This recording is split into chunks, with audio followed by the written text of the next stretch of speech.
নমস্কার, আপনারা দেখছেন দ্য ইন্ডিপেন্ডেন্ট বেঙ্গল। আমি শিবম। বাংলাদেশের বর্তমান অবস্থা এবং সনাতনীদের উপর অত্যাচার নিয়ে শেখ হাসিনা মুখ খুলেছিলেন। আমি কালকে একটা ভিডিওতে আপনাদের বলেছিলাম, শেখ হাসিনার মুখ খোলা মানে ব্যাপারটা কিন্তু ইন্টারনাল পলিটিক্সের পার্ট থাকে না। এই পুরো বিষয়টা কিন্তু আন্তর্জাতিক স্তরে পৌঁছে দিলেন শেখ হাসিনা। তারপর ভারতবর্ষ যেভাবে লাগাতার প্রেস কনফারেন্স করে যাচ্ছে এবং বাংলাদেশকে কার্যত হুঁশিয়ার দিয়ে যাচ্ছে, এরপরে এই পুরো বিষয়টা নিয়ে আন্তর্জাতিক মহলে চর্চা হবে। কারণ ভারতবর্ষ কিন্তু ব্রিক্সের সদস্য, ভারতবর্ষ G20 সদস্য, ভারতবর্ষ আসিয়ানার সদস্য, সার্কের সদস্য, ভারতবর্ষ কোয়াড কান্ট্রির এই যে অন্যতম গুরুত্বপূর্ণ একটা সদস্য। ফলে এই সকল দেশ যখন কোনো স্টেটমেন্ট দেয়, তখন আন্তর্জাতিক স্তরে কিন্তু এই পুরো বিষয়টা নিয়ে চর্চা হয়, আন্দোলন হয় এবং এই পুরো বিষয়টা কিন্তু বিশ্বের একাধিক প্রভাবশালী দেশের নজরে চলে আসে। শেখ হাসিনা হয়তো ঠিক এটাই চাইছিলেন। আর শেখ হাসিনার এ ধরনের স্টেটমেন্টের পর ব্রিটেনের পার্লামেন্ট কিন্তু কার্যত উত্তাল হয়ে গেল, যার ফলে ব্রিটেন সরকার সরাসরিভাবে বাংলাদেশের এই সংখ্যালঘু অত্যাচার এবং মোহাম্মদ ইউনূসের ভূমিকা নিয়ে প্রশ্ন চিহ্ন তুললেন। কালকে ভারতের পার্লামেন্টও কিন্তু এই একাধিক বিষয়ে কিছু স্টেটমেন্ট দেওয়া হয়েছিল। জয়শঙ্কর এবং জয়শঙ্করের প্রতিরক্ষা মন্ত্রী স্বয়ং এ বিষয়ে সরাসরি মন্তব্য করে এই পুরো বিষয়টা আন্তর্জাতিককরণ করে দেয়। তারপর শেখ হাসিনার একটি টুইটে সরাসরিভাবে মোহাম্মদ ইউনূসকে একাধিক বিরুদ্ধাচরণ করা এবং সনাতনীরা ভালো নেই, আইন শৃঙ্খলা নিয়ে প্রশ্ন তোলা, মূল্যবৃদ্ধি নিয়ে প্রশ্ন তোলা, সেনাবাহিনীর ভূমিকা পরোক্ষে প্রশ্নে আনা, একাধিক বিষয় নিয়ে কিন্তু এই পুরো বিষয়টা প্রভাবশালী দেশের নজরে নিয়ে আসেন শেখ হাসিনা। আর এবার ব্রিটেনের পার্লামেন্টে ব্রিটেনের যে বিরোধী দলনেতা, তিনি সরাসরি কিছু প্রশ্ন সরকারকে করে বসেন। তিনি বলেন, বাংলাদেশে বর্তমানে যে অবস্থা তা অত্যন্ত গুরুত্বপূর্ণ একটা বিষয় এবং অত্যন্ত নিন্দনীয় একটা ঘটনা। Right now, Mr. Speaker, the International Society of Krishna Consciousness, who run Bhaktivedanta Manor in Elstree, the largest Hindu temple in this country, in Bangladesh, their spiritual leader is under arrest. Hindus across Bangladesh are being subject literally to death by their houses being burnt, their temples are being burnt, and there was an attempt today in the Bangladesh High Court to rule that ISKCON should be banned from the country. This is a direct attack on Hindus. Now, this is a threat from India now to take action. We have a responsibility because we enable Bangladesh to be free and independent. Now, we have to take some responsibility, অর্থাৎ ব্রিটেনের এই পুরো বিষয়টায় responsibility নেওয়া উচিত।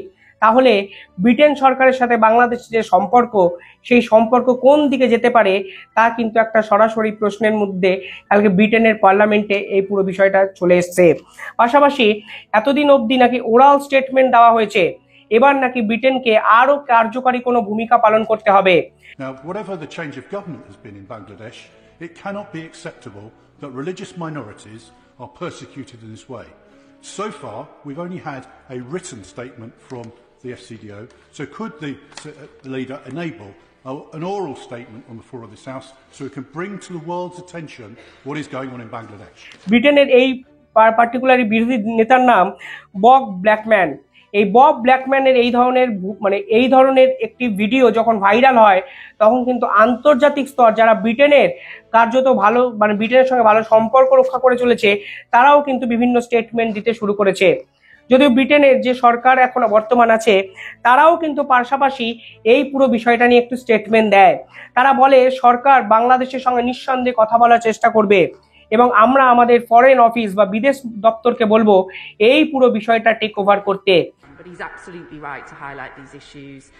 We support freedom of religion, belief everywhere, and that includes in Bangladesh. And I will certainly ask the Foreign Office to look into whether they can come forward with a statement about what's happening to Hindus in Bangladesh. অর্থাৎ এখন বাংলাদেশের আর ঘটনা যদি বলে internal পলিটিক্সের পাশ নেই, এই পুরো বিষয়টা এখন এক্সটার্নাল ইস্যু কিন্তু হয়ে গেছে এবং এর পিছনে কিন্তু শেখ হাসিনার এরকম একটা টুইট, ভারতবর্ষের প্রেস কনফারেন্সই মূলত দায়ী বলে আমার মনে হয়।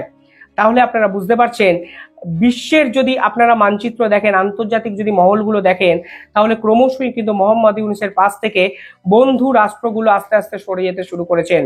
কিছুদিন আগে যুক্তরাজ্য এক প্রতিনিধি পাঠিয়েছিল মোহাম্মদ ইউনূসের সরকারের সঙ্গে মিটিং এর জন্য, আর এরপরে মোহাম্মদ ইউনূসের বিরুদ্ধে ব্রিটেনের পার্লামেন্ট কার্যত গর্জে উঠল। দুদিন আগে এই ব্রিটেনেই এক অভিনব ঘটনা দেখা যায়। ব্রিটেনের এমপিরা একটি চিঠি লেখেন ব্রিটেনের বিদেশ মন্ত্রীকে। তারা এই বাংলাদেশের এই সংখ্যালঘু এবং সনাতনীদের উপর এই ধরনের অত্যাচার নিয়ে সরাসরি সরকারের পদক্ষেপ আশা করেছে এবং সরাসরিভাবে পরিষ্কারভাবে তারা বলেছে ব্রিটেন সরকার যেন বাংলাদেশের বিরুদ্ধে কোনো পদক্ষেপ গ্রহণ করে। আর এরপরে ব্রিটেনের পার্লামেন্ট কার্যত মোহাম্মদ ইউনূসের বিরুদ্ধে কিন্তু ফেটে পড়ল। বিরোধী দলনেতা যে প্রশ্ন তুললেন সেই প্রশ্নকে কার্যত সমর্থন জানালো ব্রিটেন সরকার। আর এখানেই কিন্তু প্রশ্ন উঠতে শুরু করে দিয়েছে আন্তর্জাতিক মহলের কাছে, কার্যত কোণঠাসা হতে শুরু করেছে ইউনূস, এবং ব্রিটেন কি বাংলাদেশকে কার্যত বয়কট করতে চলেছে। কারণ ব্রিটেনের সঙ্গে বাংলাদেশের যে সম্পর্ক তা কিছুটা বস্ত্র শিল্প কেন্দ্রিক, কিন্তু সেই বস্ত্র শিল্পের সামগ্রিক অর্ডারই কিন্তু ভারতবর্ষের দখলে চলে এসছে। কিছুটা কিন্তু মায়ানমারের কাছেও সেই অর্ডার গেছে। অর্থাৎ বাংলাদেশের প্রতি ব্রিটেনের নির্ভরশীলতার জায়গা কিন্তু শূন্য, কিন্তু বাংলাদেশ সরকার কিন্তু ব্রিটেনের সঙ্গে একাধিক ক্ষেত্রে কিন্তু নির্ভরশীল। ফলে ব্রিটেন যদি বাংলাদেশকে এইরকম ভাবে বয়কট করে তাহলে মোহাম্মদ ইউনূসের কাছে করার মতো কিন্তু আর কিচ্ছু থাকবে না। আর এখানে পাশাপাশি আরেকটা প্রশ্ন উঠে যায়, যখন বাংলাদেশের এই সরকার ভারত বিরোধী বিভিন্ন কথাবার্তা বলেন তখন কিন্তু বলা হয় যে ভারতের পার্লামেন্টে কেন সংখ্যালঘু নিয়ে কথা হবে। কারণ বাংলাদেশের এই পুরো সংখ্যালঘু সনাতনী ইস্যু কিন্তু ইন্টারনাল পার্ট। ভারত অনধিকার চর্চা করছে। ভারতের পার্লামেন্টে এই ধরনের স্টেটমেন্ট দেওয়ার তো কোনো কথা নেই। মানে কেন ভারতের পার্লামেন্টে বাংলাদেশ সমস্যা নিয়ে আলোচনা হবে? আর এবার কি ইউনূস সরকার ব্রিটেনকে নিয়েও সেরকম স্টেটমেন্ট দেওয়ার সাহস দেখাবেন? তারা কি কোনো উপদেষ্টা বা সমন্বয়ককে দিয়ে বলাবেন ব্রিটেন কেন আমাদের সংখ্যালঘু নিয়ে কথা বলছে, ব্রিটেন কেন আমাদের আইন শৃঙ্খলা নিয়ে কথা বলছে, ব্রিটেন কেন আমাদের দেশের রাজনৈতিক যে ইন্টারনাল পলিটিক্স নিয়ে মন্তব্য করছে, তাও আর ব্রিটেনের পার্লামেন্টে দাঁড়িয়ে? যে ব্রিটেন কার্যত গোটা বিশ্বের নজরে থাকে, যে ব্রিটেনের পার্লামেন্ট ওয়েস্টার্ন ডেমোক্রেসির অন্যতম গুরুত্বপূর্ণ একটা পার্ট, সেই ওয়েস্টার্ন ডেমোক্রেসির পিলারে দাঁড়িয়ে বাংলাদেশ সংক্রান্ত এই ধরনের কথাবার্তা ব্রিটেন কেন বলছে? সেই প্রশ্ন ক্ষমতা থাকলে মোহাম্মদ ইউনূস কি ক্যামেরার সামনে এসে করবেন? আমার এই প্রশ্ন কিন্তু থাকলো। শুধুমাত্র ভারত বিরোধিতা করে হয়তো আপনারা মসনদে থাকবেন, কিন্তু আন্তর্জাতিক স্তরে আপনাদের যে ভাবমূর্তি হয়ে গেল, যেভাবে আপনারা কোণঠাসা হচ্ছেন, তা থেকে পালানোর উপায়টা পারলে প্লিজ আপনারা ভেবে রাখবেন। কারণ বিশ্বাস করুন, আমি আন্তর্জাতিক রিলেশনকে গুরুত্ব দিই। আমি বুঝি ইন্টারনাল পলিটিক্স যখন বিগড়ে যায় তখন অনেক ক্ষেত্রে আন্তর্জাতিক মহল কিন্তু আমাকে সামলে দিতে পারে।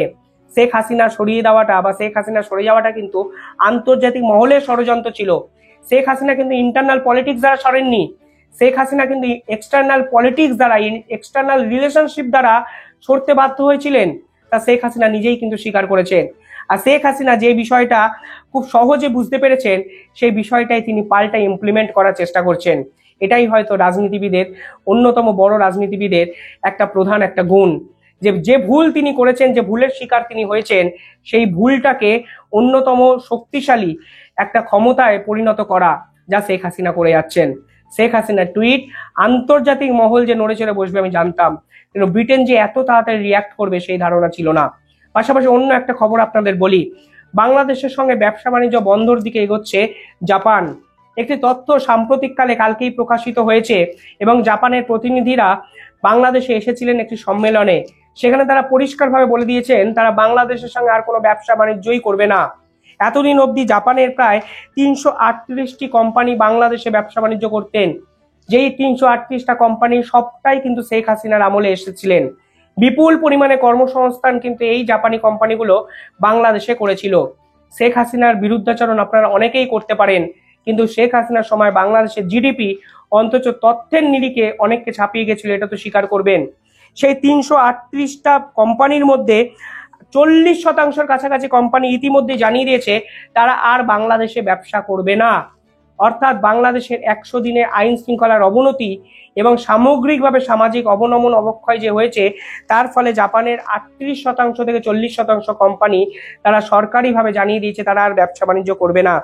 70% কোম্পানি বলেছে আর বাংলাদেশে ব্যবসা বাণিজ্য করার পরিবেশটাই নেই। অর্থাৎ বুঝুন, বিদেশি একটা বিনিয়োগ বাংলাদেশ থেকে কিন্তু চলে যাচ্ছে এবং জাপান কিন্তু কার্যত বাংলাদেশকে বয়কট করে যাবে, সেটা জাপানের প্রতিনিধিরা খোদ বাংলাদেশে দাঁড়িয়ে বলে গেলেন। 7টা প্রধান পয়েন্টের কথা তারা বলেছেন। তারা বলেছেন বাংলাদেশে ব্যবসা বাণিজ্য করার জন্য 28% কাঁচামাল বাংলাদেশ সরবরাহ করতে পারে। অর্থাৎ বাংলাদেশের বর্তমান যে দৈন্য দশা, তার জন্য কাঁচামাল সরবরাহ আটকে যাচ্ছে। পাশাপাশি বিনিয়োগ বান্ধব পরিবেশ নেই। আইন শৃঙ্খলা নেই, লোকজনের অবস্থা অত্যন্ত খারাপ, ফলে সরকার সাহায্য করে না, সরকারি উদাসীন্য, মানে সরকার সে অর্থে মানে আমাদেরকে সহায়তা করছে না। জাপান একদম অফিসিয়াল যে কনফারেন্স হয় সেই কনফারেন্সে মোহাম্মদ ইউনূসকে লক্ষ্য করে এই কথাগুলো বললেন। 3 নম্বর যে পয়েন্টগুলো বললেন, বাংলাদেশের আইন শৃঙ্খলার যে অবনতি হয়েছে, বিদেশি বিনিয়োগকারীরা ভয় পেতে শুরু করে দিয়েছেন। এবার একটা অন্যরকম চিন্তা ভাবনা আপনাদের সামনে আমি রাখি। এই জাপানকে কিন্তু পুরোপুরি নিয়ন্ত্রণ করে আমেরিকা, তা হয়তো আপনারা অনেকেই জানেন। জাপান টেকনোলজিক্যালি যেভাবে ডেভেলপ করেছে সেই রকম বিশ্বের অন্য কোনো দেশ হয়তো ডেভেলপ করতে পারেনি, কিন্তু জাপান সম্পূর্ণভাবে সামরিক শক্তি আমেরিকার উপর নির্ভরশীলতা দেখায়।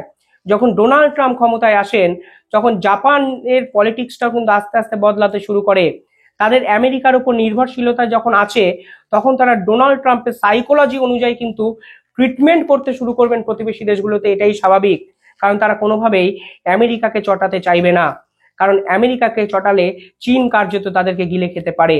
তার জন্য যেহেতু আমেরিকা বাংলাদেশ মনোভাব একটা মানসিকতা দেখিয়েছে, ঠিক সেই বিন্দুতে দাঁড়িয়ে জাপানও কিন্তু বাংলাদেশের থেকে মুখ ঘুরিয়ে নিল।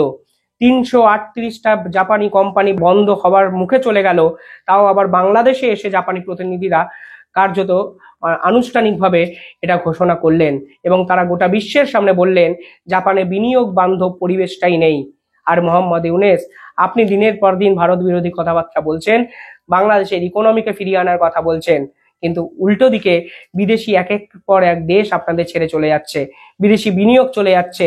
বাংলাদেশের আইন শৃঙ্খলাকে সামনে রেখে এই সকল বিদেশি শক্তিগুলো কার্যত আপনাদেরকে আন্তর্জাতিক স্তরে উলঙ্গ করে দিচ্ছে, আর আপনি বুঝেও না বোঝার ভান করে যাচ্ছেন।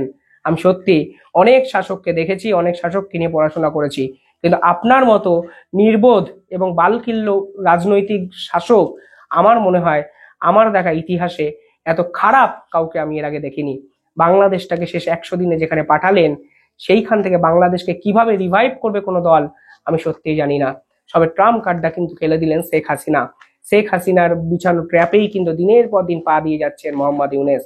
আজ আন্তর্জাতিককরণ করে এই বাংলাদেশ ইস্যুটা আলটিমেটলি মোহাম্মদ ইউনূসের মাথায় যেরকম ভাবে আঘাতটা শেখ হাসিনা আনলেন, তা কিন্তু ভুলতে মোহাম্মদ ইউনূসের সময় অনেকটাই লাগবে।